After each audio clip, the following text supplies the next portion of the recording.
ladies and gentlemen, boys and girls, children of all ages. It's time for another episode of Redneck Revolution Spills the Beans. What are we spilling the beans about? Are we talking gossip? Are we talking people? Are we talking negative thoughts? Are we talking politics? Hell no, I don't like talking about politics. So what we are talking about is dance competitions, being a competitor, and hopefully this helps you along your way in your journey competing to become a better dancer and a better competitor overall. Now, I am no expert on the subject. I'm just somebody that has a lot of years experience doing this. Okay, and I am doing this completely free. Why? Because not everybody can run out and pay for a coach to help them out in these matters. So, quick recap. First episode, we talked about your two scoring formats and we focused primarily on points because that's the one I like the most, that I think helps dancers out the most. In our second episode, we talked about flow and phrasing, how they work, how they are different from each other. In our third episode, we talked about off-floor conduct and what you should never say if you happen to lose a competition. In this episode, we're going back into the scoring formats to a category that you really need to pay attention to, and that is execution. I may cover some other along the way in this video. But first off, let's have a word from our sponsor. Tinker, is there anything you want to say? Okay, no, you're too busy licking yourself, so we'll get on with the video. Execution. Execution is important for both choreographers, line dance competitors, couples competitors, and teams. I know I said both. It's all four. Type squirrel in the comment section. Anyway, execution is how you execute your steps when you're dancing. That would include any arm motions that you have put into it. Every competition, this is important because if judges cannot understand the steps you're making, they will downgrade what you're doing. And if you're a choreographer, it is especially important to make sure that you're using proper technique with your steps. Okay, for teams, it's very important as well.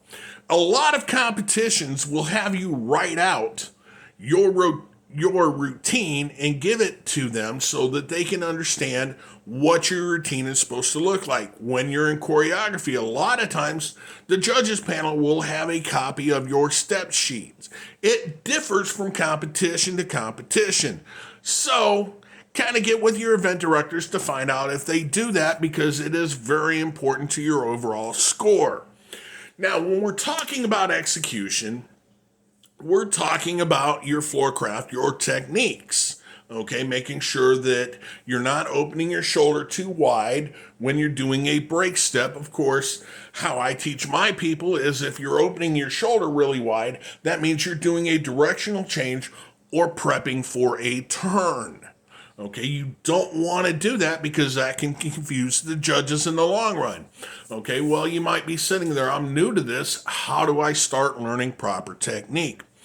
Well, first off, that's by shadowing somebody like your instructor at your club, learning how they make the steps. That's one way. Another way is looking up YouTube videos and studying those because a lot of those YouTube videos where they're teaching you the basics are from established instructors in a studio that will teach you how you should be stepping properly, what the difference is between a wizard step and just a step-lock step, okay? And then the third way, and I have yet to join this organization for as long as it's been around and as long as I've been doing this, I really should become a part of it because they do give you a lot of information. They also give you a booklet that tells you what each step is, so on and so forth, and that's joining NTA. Okay, well, how do I get a hold of NTA? Okay, well, they do have an online thing.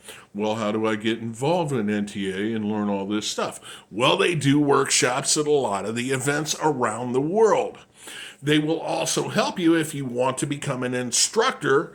To be a certified instructor, they give you a discount or help you get a discount on your music license and your liability insurance. Those things are important when you're an instructor.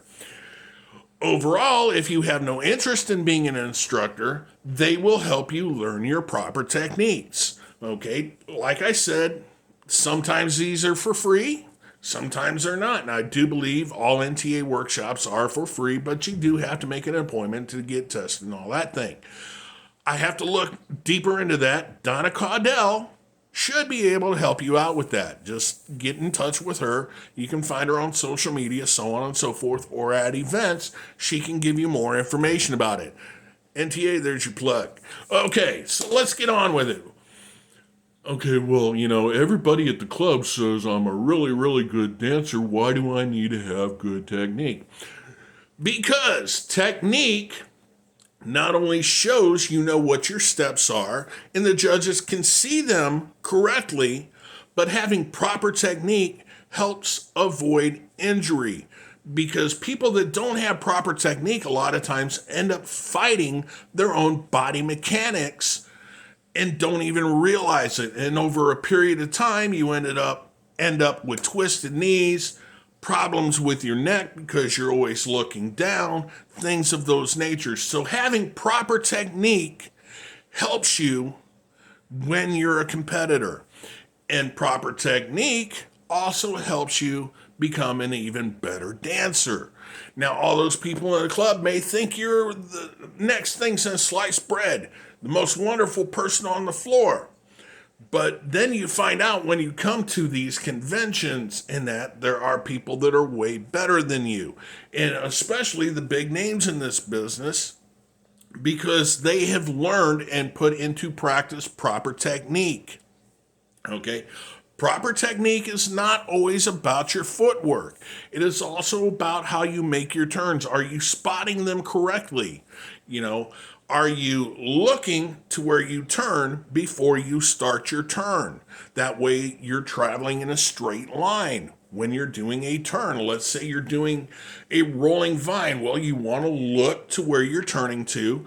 That way you keep your eyes on it and you whip your head around. You pick a spot over there.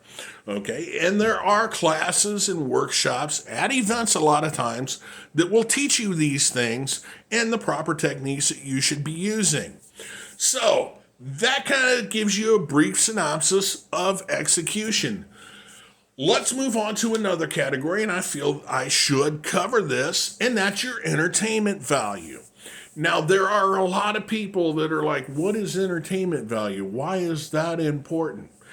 Because you can choreograph a dance or a routine and it be completely boring to where, especially if you're a choreographer and you're doing a line dance or a pattern partner dance, nobody goes, wow, it's good, but it's not something I'd really teach.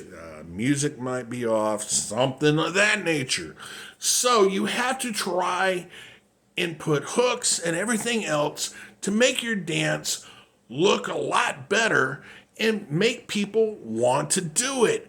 And some of that also comes through in your presentation. So all of your scores, all your different scoring categories come together to help you create a better dance that people want to do. So these are all things that I've learned over the years that I'm sharing with you for free.